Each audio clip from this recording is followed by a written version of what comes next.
Cumprimentos os irmãos com a paz do Senhor Jesus. Podemos sentar, meus irmãos.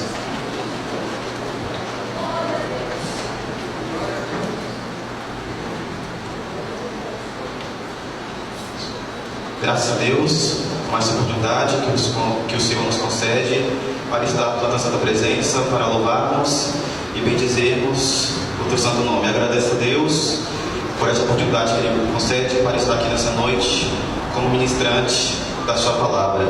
É uma responsabilidade muito grande aqui ministrar nesse altar, mesmo altar que pastor Américo prega, pastor Osmário prega, e onde aqui há grandes conhecedores da tua santa palavra. Então a responsabilidade é muito grande, mas maior é aquele que nos chama, maior é aquele que está conosco em todos os momentos da nossa vida.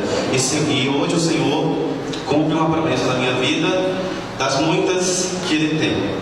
E antes de eu ler o texto, gostaria de citar um versículo que é o meu versículo favorito, que eu gosto de usar em todas as situações da minha vida, que é 1 Tessalonicenses 5:18. Em tudo dai graças, porque essa é a vontade de Deus em Cristo Jesus para convosco. Graças a Deus pelas coisas boas, graças a Deus pelas coisas ruins, graças a Deus pelos momentos de alegria, graças a Deus pelos momentos de tristeza, graças a Deus pelas afrontas, graças a Deus pelas perseguições, graças a Deus pelas invejas, graças a Deus pelo desemprego, graças a Deus por tudo quanto vai bem, graças a Deus por tudo quanto vai mal. Nem tudo que acontece na nossa vida de bom vem de Deus, assim como nem tudo que acontece na nossa vida de ruim vem do diabo, mas tudo que acontece na nossa vida é a permissão de Deus.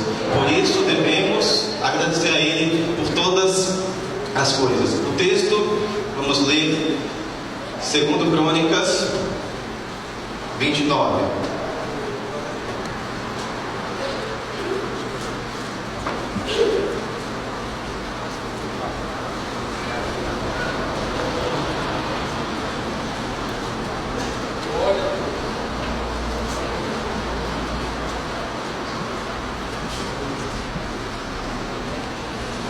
Tinha Ezequias 25 anos de idade quando começou a reinar,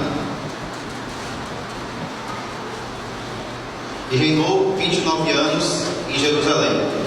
E era o nome da sua mãe Abia, filha de Zacarias, e fez o que era reto aos olhos do Senhor, conforme tudo quanto fizera Davi seu pai.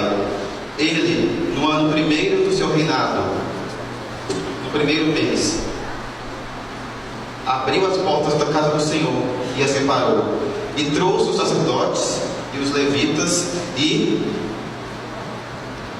os ajuntou na praça oriental.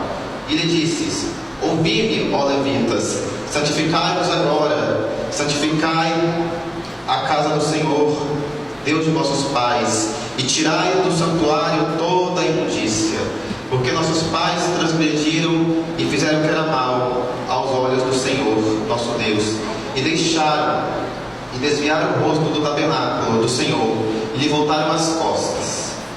Também fecharam as portas do alpendre, e apagaram as lâmpadas, e não queimaram incenso, nem ofereceram holocaustos no santuário ao Deus de Israel, pelo que veio grande ira do Senhor sobre Judá e Jerusalém, e os entregou à perturbação, à assolação e ao assombro, como vós o estáis vendo e com os vossos olhos. Porque eis que nossos pais caíram à espada, e nossos filhos e nossas filhas e nossas mulheres estiveram por isso em cativeiro.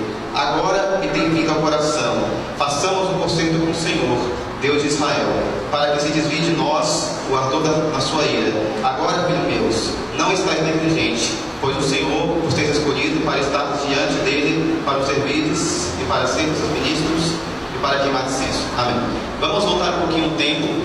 O Senhor levantou Davi, rei de Israel, homem íntegro, homem segundo o coração de Deus, homem que prezava pela santidade. Cometeu os erros que cometeu os seus pecados, mas na maior parte da sua vida procurou viver em santidade, na maior parte da sua vida procurou se afastar do mal. O homem puro, o homem que diz: cria em mim, ó Deus, um coração puro, renova em mim um espírito reto, em Salmos 51, 10. Um homem que amava tanto a presença de Deus, que ele tem um desejo em seu coração. Ele resolve trazer a Arca da Aliança para Jerusalém, como se ele dissesse a Deus: Senhor, é maravilhoso sentir a tua santa presença, é maravilhoso poder viver em santidade. Eu quero que a sua presença também se manifeste no meio do povo. Eu quero que a santidade também esteja no meio do povo, que o povo viva de santidade. Mas para isso acontecer, é necessário que a sua presença venha estar no nosso meio. E a Arca de Jerusalém, e a Arca da Aliança é trazida para Jerusalém. E quando a arca chega em Jerusalém, há regozijo, há louvor, há barulho, há música, porque é assim: aonde chega a presença de Deus, há mudança; aonde chega a presença de Deus, há transformação; aonde chega a presença de Deus, há alegria; aonde chega a presença de Deus, é felicidade. E a arca chega em Jerusalém, o povo passa por um longo período de santidade, mas Davi tem um desejo em seu coração. Ele resolve fazer um templo para o Senhor, habitação para a casa de Deus, mas ele é repreendido através de Deus pelo profeta Natan: você derramou muito sangue, mas no reinado do seu filho haverá época de paz, e ele construirá um templo para mim. Veja que nas nossas vidas as coisas não podem ser de qualquer maneira. Nas nossas vidas as coisas não podem ser de qualquer jeito. Nas nossas vidas as coisas não podem ser às pressas. Tem que ser no tempo de Deus, na direção de Deus, na vontade de Deus. O Senhor fez uma promessa para Davi: nunca vai faltar varão da sua casa. A linha davídica vai ser eterna. Os anos se passam, Davi morre, Salomão, seu filho, assume em seu lugar. Ele passa a construir o templo para o Senhor. 7 anos de construção. Chega o grande dia da inauguração. Israel está em peso na frente do templo. Ele faz um discurso chamando o povo para viver em santidade.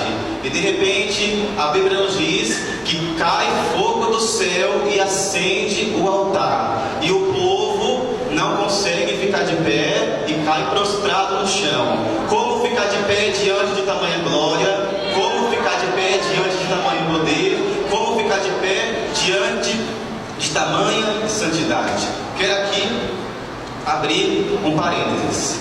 Veja que o cair de Deus, o cair de poder existe, mas a gente vê em muitos lugares por aí essa unção do cai-cai. O povo cai no pecado, levanta no pecado.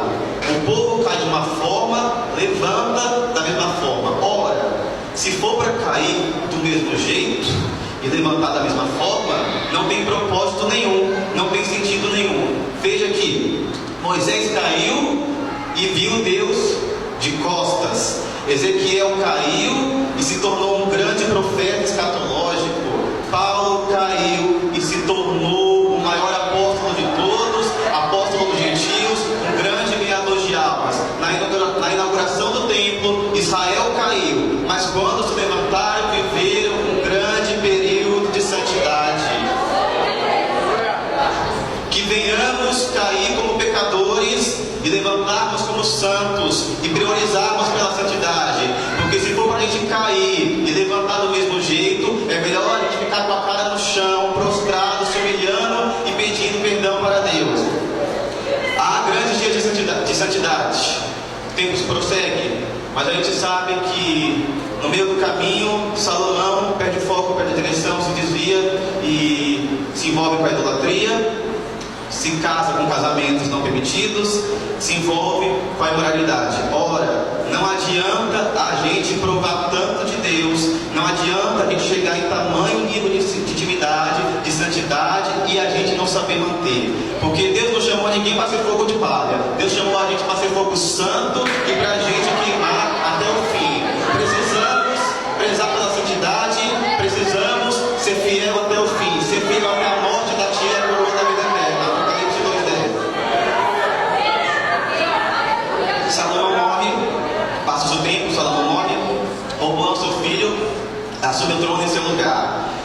E no reinado de Roboão, há uma questão para resolver. As pessoas chegam a ele e falam: Roboão, diminui os tributos, porque a obra do templo está concluída.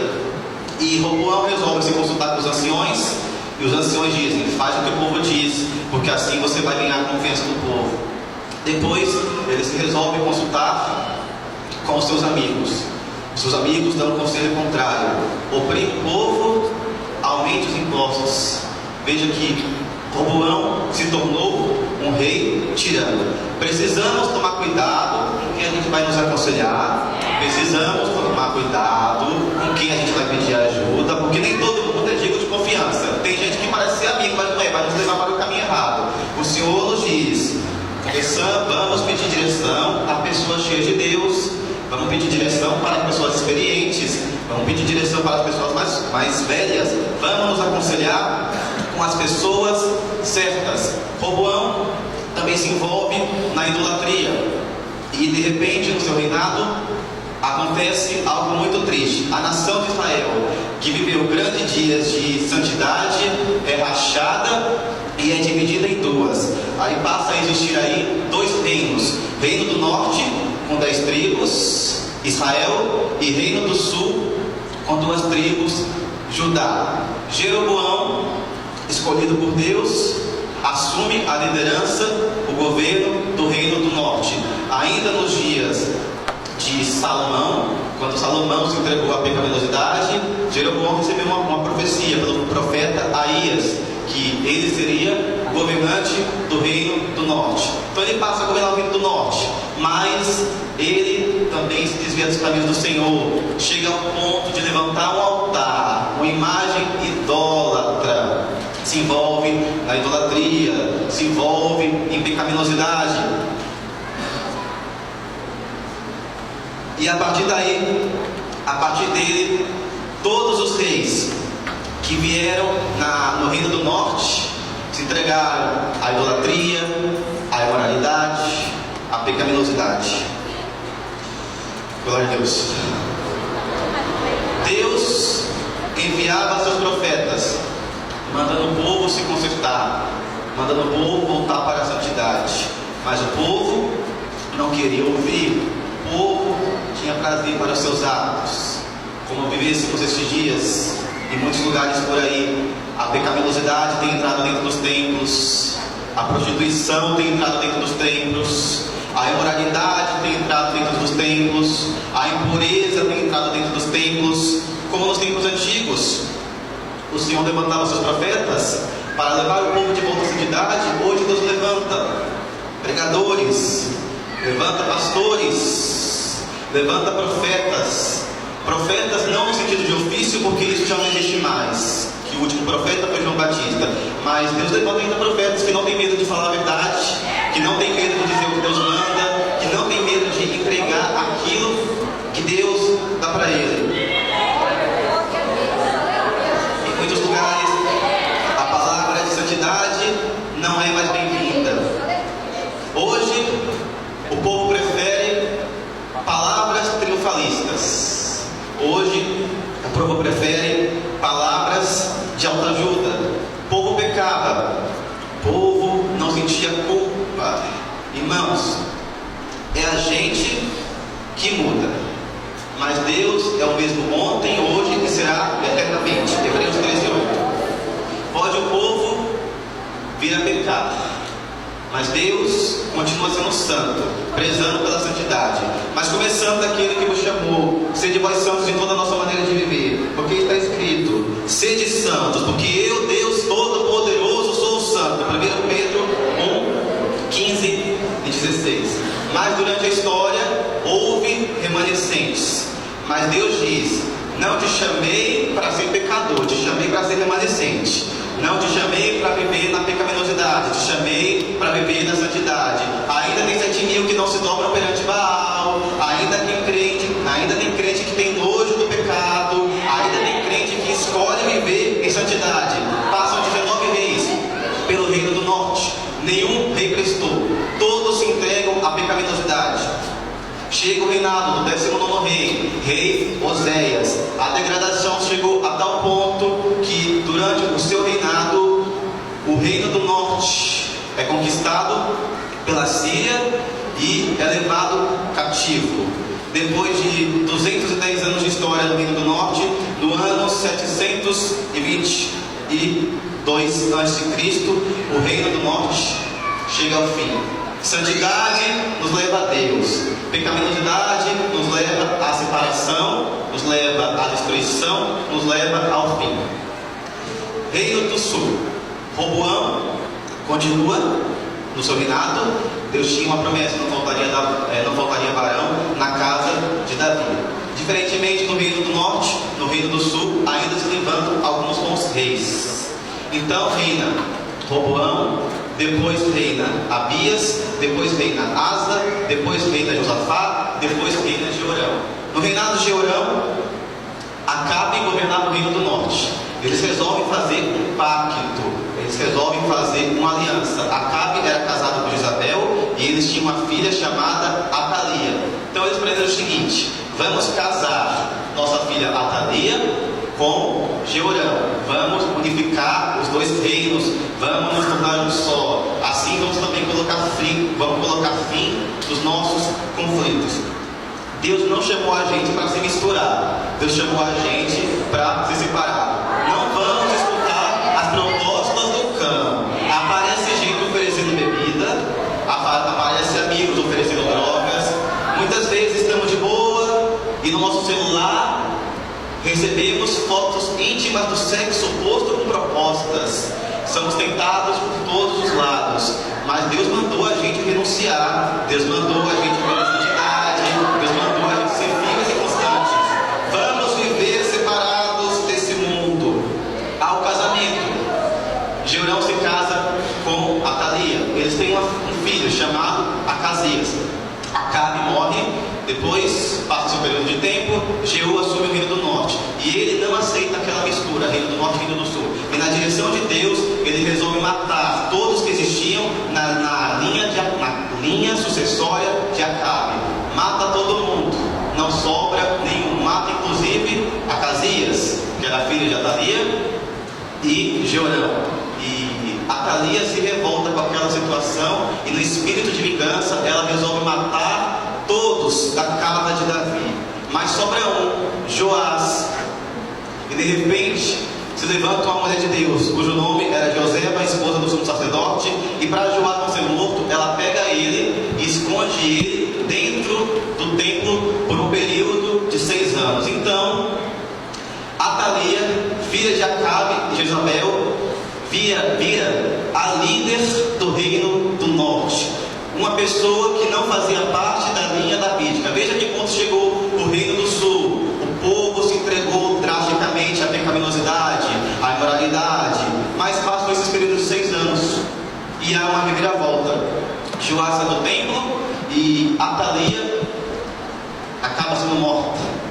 Joás assume o trono, porque Deus fez uma promessa: não faltaria varão na casa de Davi. A gente pode não merecer, mas Deus cumpre o que promete. Depois de Joás reina Amazias, depois de Amazias reina Uzias, depois de Uzias reina Jotão, depois de Jotão reina Acaz, pai de Ezequias. Quando Acaz assume o reino, Ezequias tinha aproximadamente 10 anos de idade.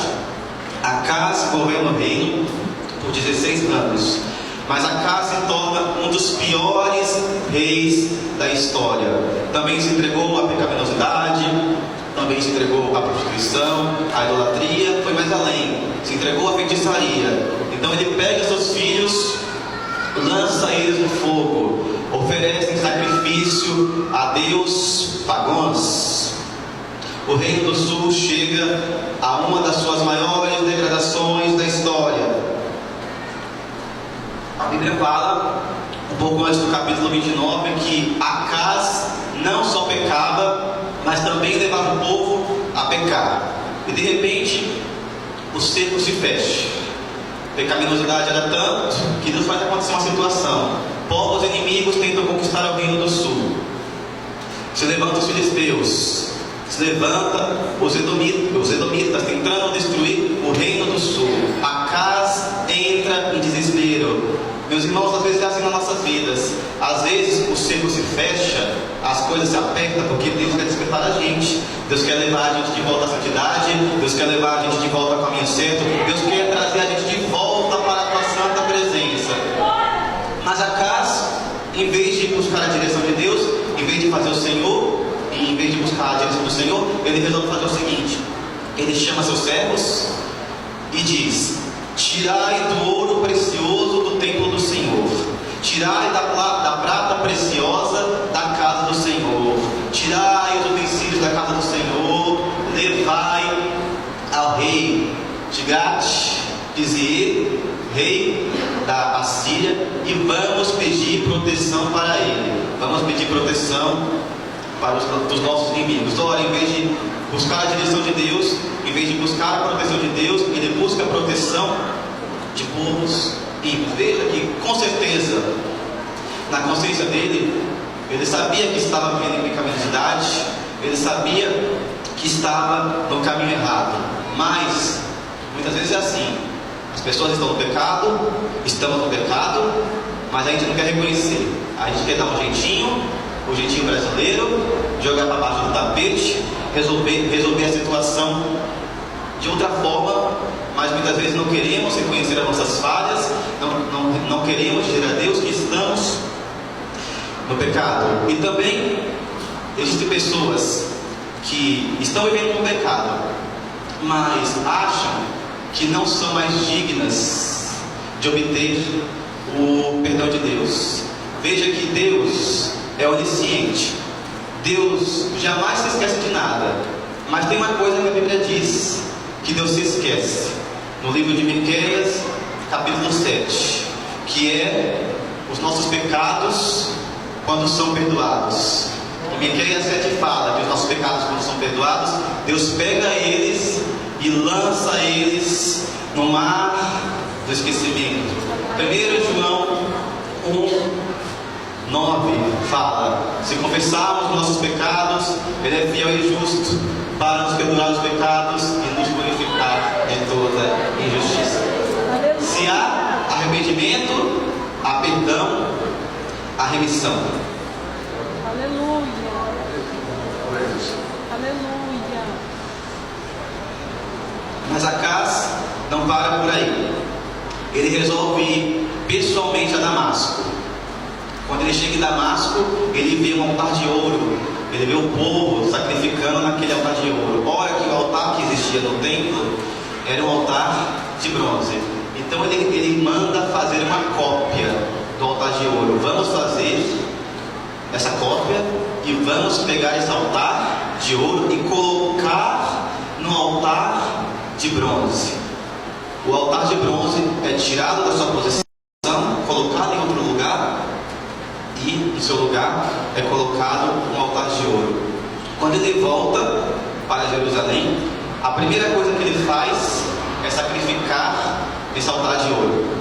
E ele diz o seguinte: a partir de hoje, os sacrifícios, os holocaustos, os manjares serão oferecidos no altar de ouro, e o altar de bronze será para mim inquirido. Ele se apropria, ele vira dono do altar de bronze. Não importa o que aconteça, meus irmãos, não vamos abrir mão do altar de bronze. A gente pode estar vendo, mas ainda temos fogo para queimar. A gente pode estar usado, mas ainda temos fogo para queimar. A gente pode estar desgastado, mas ainda temos fogo para queimar. Não precisamos copiar altar de ouro. Não precisamos copiar pregadores. Não precisamos copiar pastores. Não precisamos copiar cantores. Deus diz: não te chamei para ser cópia, te chamei para ser único. Tem gente que abre mão do altar de bronze para ser altar de ouro, para se aparecer. Mas dentro da igreja não é para ter artista. Dentro da igreja não é para ter famosinho. Dentro da igreja não é para ter mídia. Dentro da igreja não é para ter ninguém querendo ser maior do que ninguém. A gente não foi chamado para ser altar de ouro para brilhar. A gente foi chamado para ser altar de bronze para queimar. Não vamos abrir mão do altar. Não vamos abrir mão do fogo santo. O fogo haverá continuamente sobre o altar e não se apagará.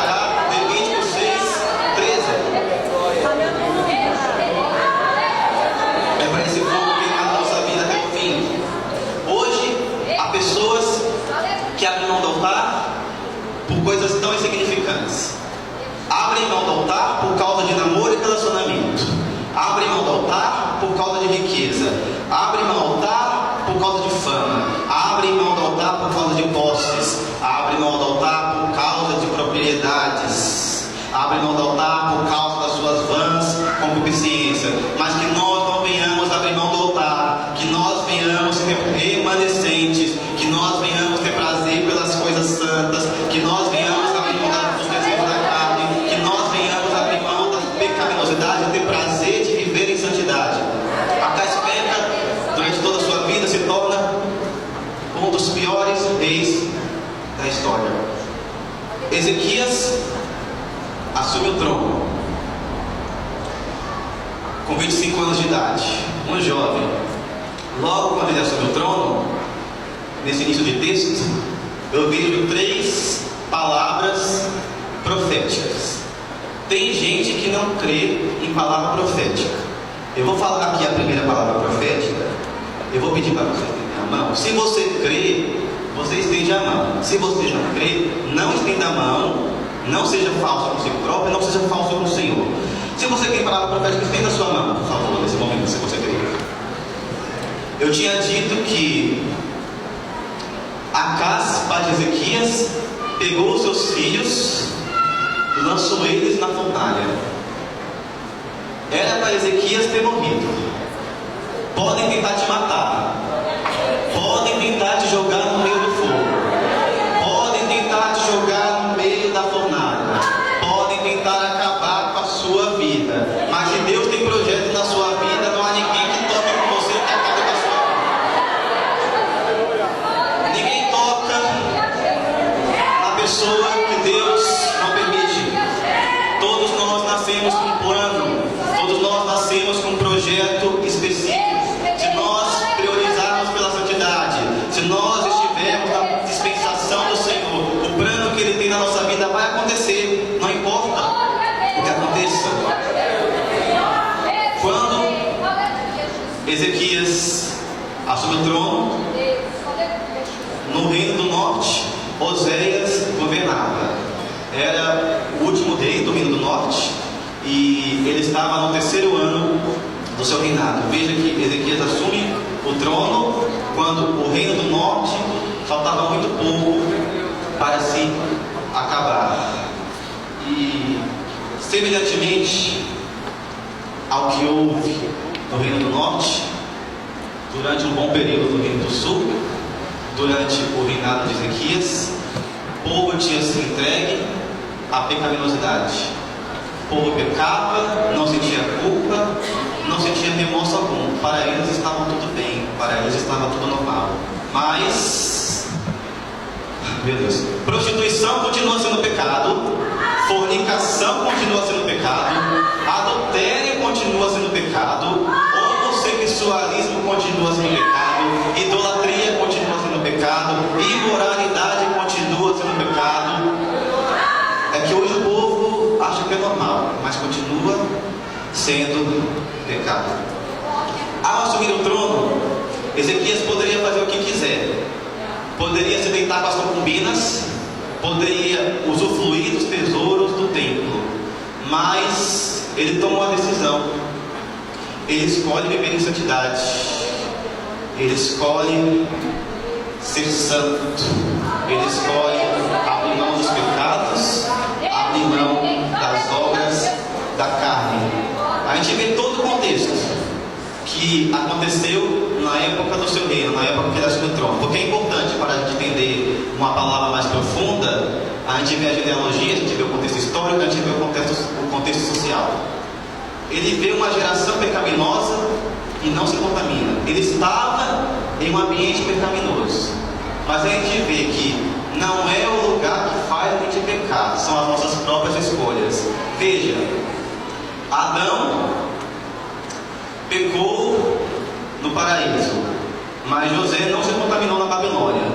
Mas Ananias, Misael, Azarias e Daniel, José não se contaminou no Egito, mas Azarias, Misael e Azarias não se contaminaram na Babilônia. Jesus venceu no deserto. Se eles conseguiram, a gente também consegue.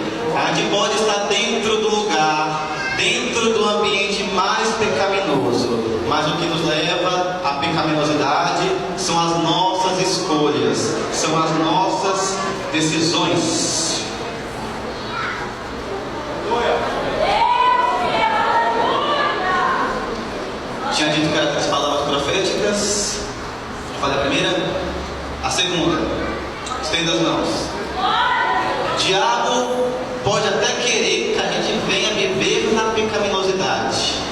Mas como Ezequias, ainda há uma geração que abre mão de todos os prazeres da carne, que abre mão de todos os atos pecaminosos e escolhe viver em santidade.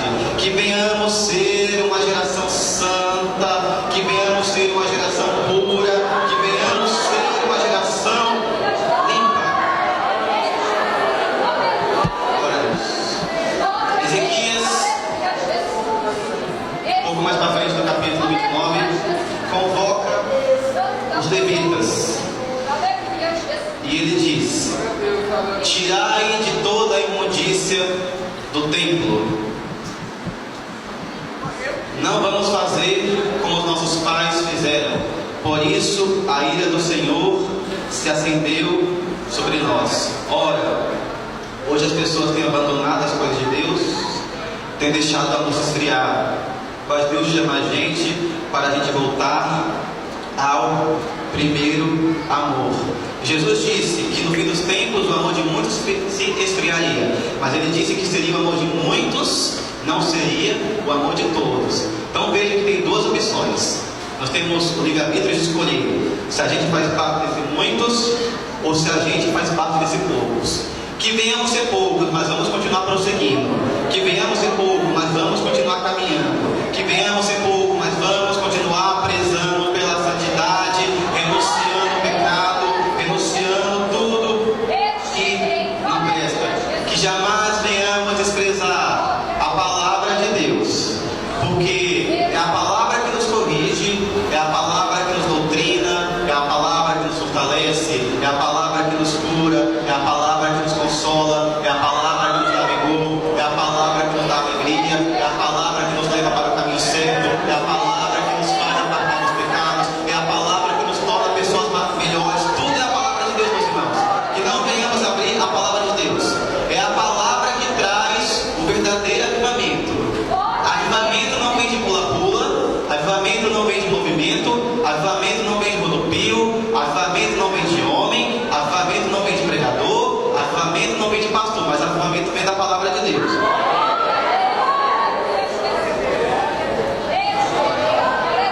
No capítulo 29, versículo 7. Também fecharam as portas do alpendre e apagaram as lâmpadas, e não queimaram incenso, nem ofereceram holocaustos no santuário ao Deus de Israel.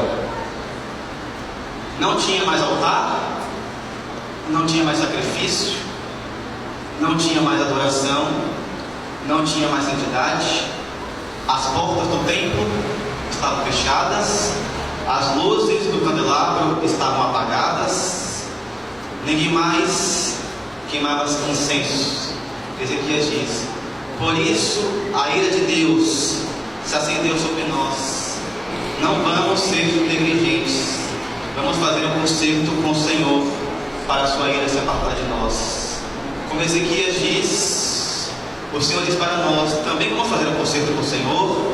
Vamos voltar à oração, vamos voltar ao jejum, vamos voltar à consagração, vamos voltar a priorizar a tua palavra, vamos voltar a priorizar as coisas santas. Talvez você pode dizer: mas eu já oro, mas eu já jejum, mas eu já consagro. Mas Deus pede para ele se santificar e nos entregar a cada dia mais. Ezequias é usado por Deus e traz um grande avivamento para Judá, Reino do Sul. Ele amava tanto ao povo, ele não pensava só nos seus pecados, ele também pensava nos pecados do povo.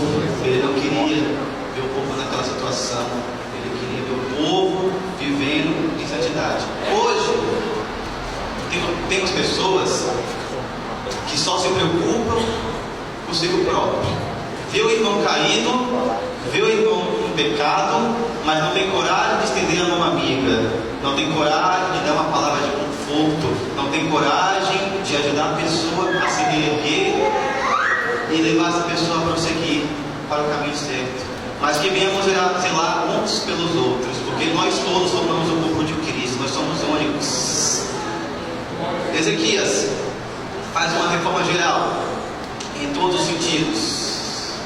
As portas do templo são reabertas, as luzes do candelabro são reacesas, o incensário volta a ser queimado, a imundícia é tirada. A imundícia era tanta que no capítulo 29, um pouco mais para frente, fala que levou 8 dias para a imundícia ser tirada. Que venhamos tirar toda a imundícia das nossas vidas, que venhamos tirar tudo que não presta das nossas vidas. O processo de santificação, de santidade é assim, de pouco em pouco, mas que venhamos prosseguir dia após dia, renunciando ao pecado e renunciando tudo que não presta. Em 2 Reis 18 também fala sobre Ezequias, e lá está escrito algumas coisas que nesse texto de Crônicas não está escrito. Em 2 Reis 18, 4 diz que Ezequias tirou os altos, quebrou as estátuas, abaixou os bosques, fez em pedaço a serpente de metal que foi criada nos dias de Moisés, cujo nome era Nustã, e o povo adorava até aquele dia. Ele acabou com a idolatria. Em 2 Reis 18, 7 diz que Ezequias andou com o Senhor e o Senhor estava com ele. Quanto mais buscarmos o Senhor, quanto mais priorizarmos pela santidade, mais o Senhor vai estar com nós, mais próximos, mais íntimos nos tornamos dele. 2 Reis 18:8 diz que ele destruiu aos filisteus, o Senhor deu vitória aos seus inimigos. Quando priorizamos pela santidade, quando estamos com o Senhor dá vitória nas áreas da nossa vida, o Senhor nos ajuda a vencer, o Senhor nos ajuda a conquistar. Ezequias estabelece o culto, mas havia um problema. Seu pai Acaz tinha tirado o altar. Então ele pega o altar de bronze, coloca de volta no lugar do altar de ouro. O diabo pode até achar que você vai morrer no pecado.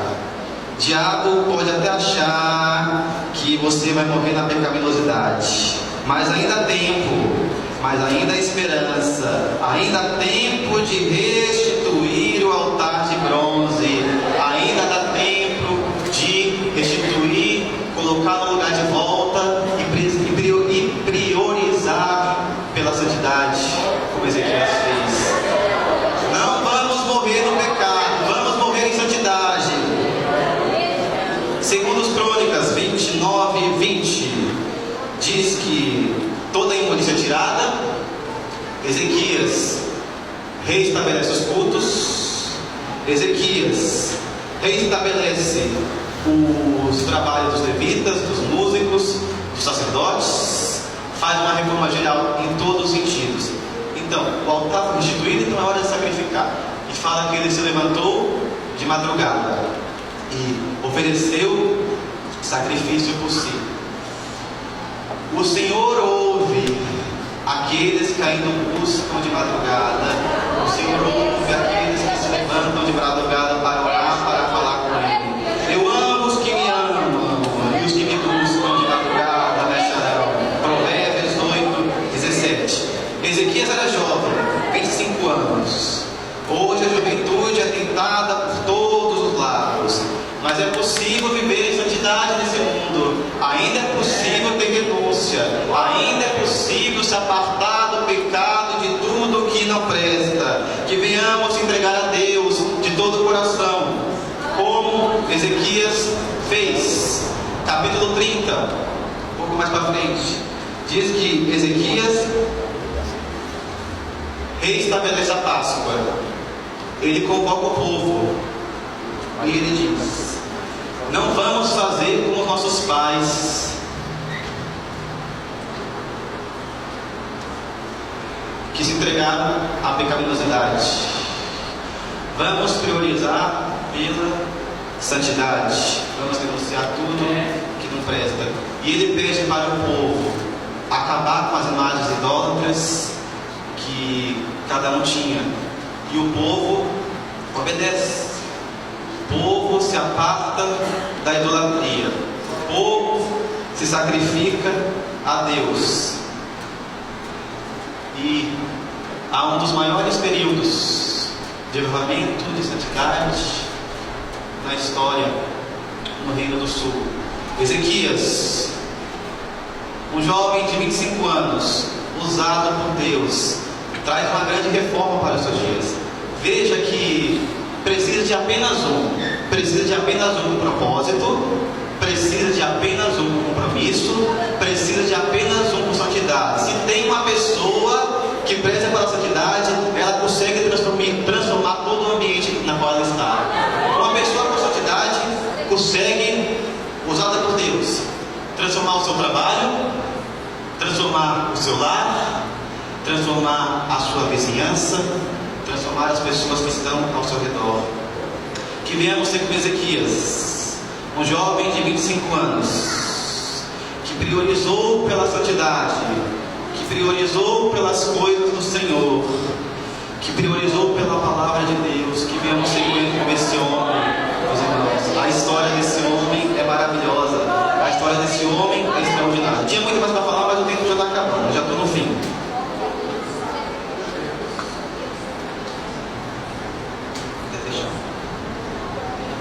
Chegaram em Jesus e perguntaram: aqui se assemelha o reino dos céus?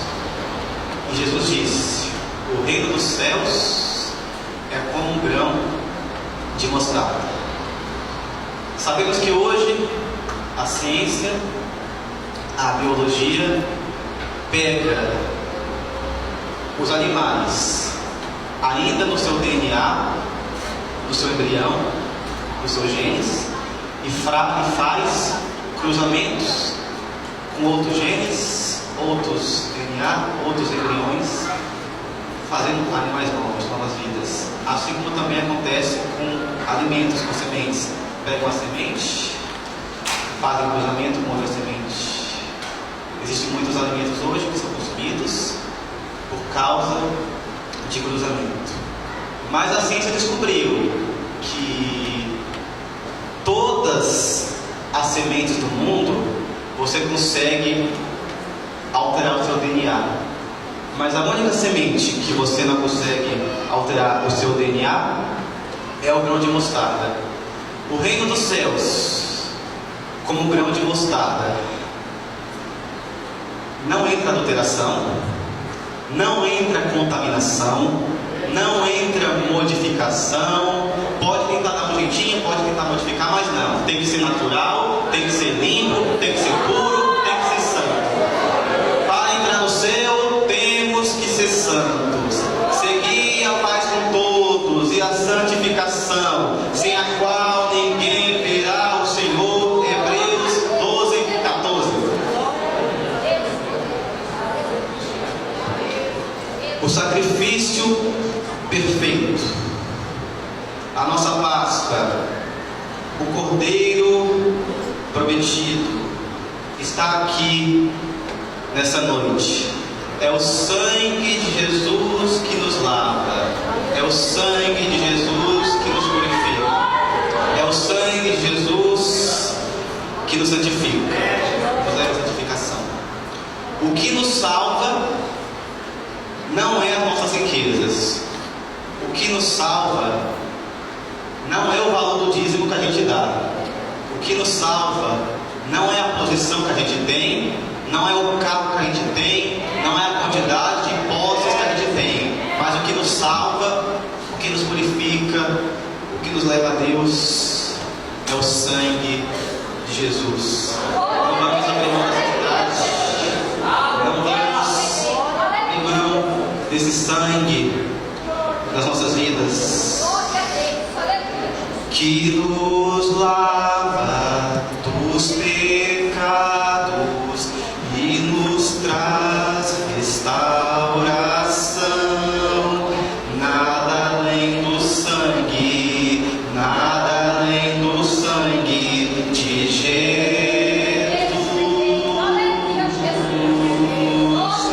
que nos faz brancos como a neve,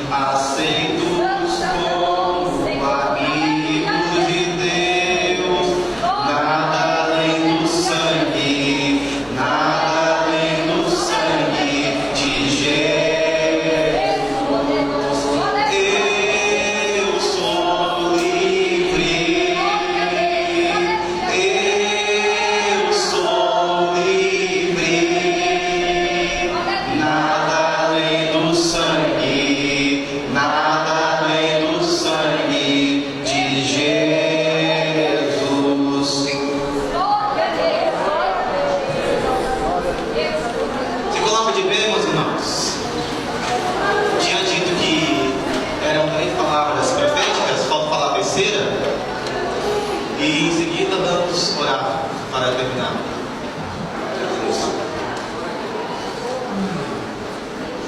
Estenda as mãos. Muitos reis fracassaram. O pai de Ezequias fracassou. Mas não é porque todos fracassaram que você vai fracassar. Pode meu pai fracassar, pode a minha mãe fracassar, pode os meus vizinhos fracassar, pode os que estão ao meu lado fracassar, mas Deus não vai deixar a gente fracassar. Se a gente priorizar pela santidade, o Senhor vai nos usar para impactar vidas. Se a gente priorizar pela santidade, o Senhor vai nos usar para impactar essa nação. Se a gente priorizar pela santidade, o Senhor vai fazer grandes avivamentos na nossa vida. Vamos ser usados por Deus como Ezequias foi usado. Senhor meu Deus, te louvamos, te agradecemos por essa noite, te agradecemos por tudo quanto o Senhor tem feito nas nossas vidas. Que o Senhor nos ajude, Senhor, a nós priorizarmos pela santidade. Que o Senhor nos ajude a nós voltarmos para o caminho certo. Que o Senhor nos ajude para a gente voltar para a oração, para o jejum, para a consagração, na busca da madrugada, Senhor. Que o Senhor venha fazer um grande avivamento nas nossas vidas.